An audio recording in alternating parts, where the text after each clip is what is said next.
Bonjour, dans cette capsule, vous allez découvrir la version numérique de la collection Décode. Ce qui est intéressant avec la collection numérique, c'est qu'il n'y a ni limite de temps ni limite d'utilisateur tant qu'ils sont rattachés à l'école qui en a fait l'achat. Donc, vous investissez une seule fois, mais après, les fichiers vous appartiennent. Les différentes versions numériques des livres Décode vous permettront de projeter sur le tableau blanc interactif pour faire une lecture avec l'ensemble de la classe, de mettre sur des iPads pour faire un petit sous-groupe de lecture avec plusieurs élèves autour de la table qui auraient chacun leur iPad et ouvre un monde de possibilités d'utilisation en classe.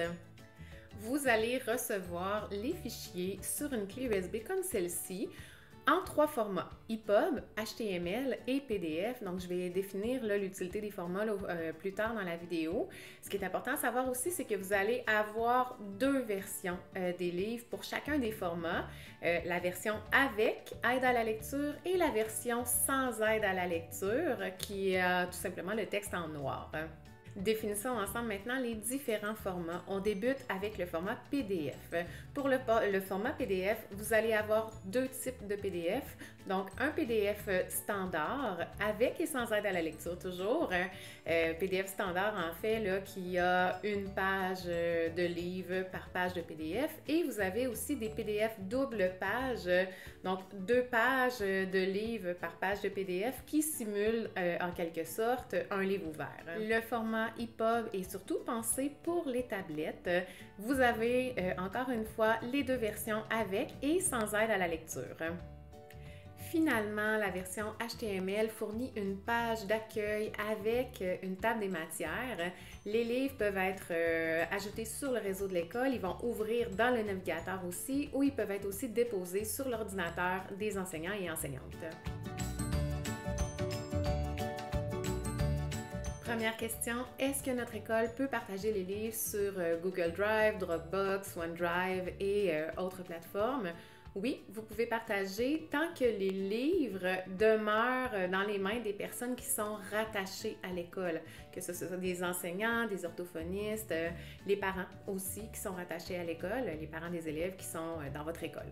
Petite spécification pour les documents HTML, certaines plateformes ont décidé de bloquer ce format-là, donc par Google Drive par exemple, vous ne réussirez pas à lire directement dans votre navigateur, donc il faudra à ce moment-là copier les livres HTML sur votre poste préalablement, mais notez toutefois par exemple là, que les PDF fonctionnent à merveille là, dans Google Drive.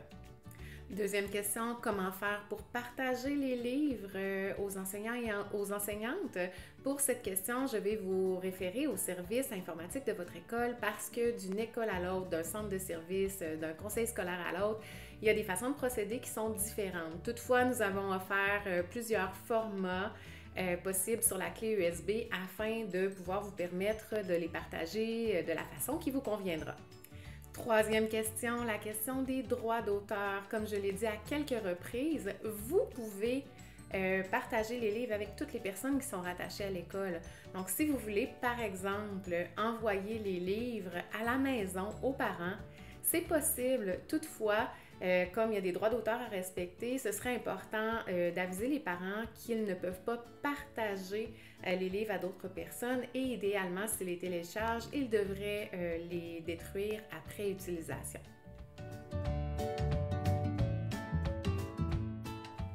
En espérant que cette capsule vous aura permis de mieux découvrir la collection numérique et de comprendre aussi son fonctionnement, nous vous souhaitons des heures de plaisir à lire avec vos élèves.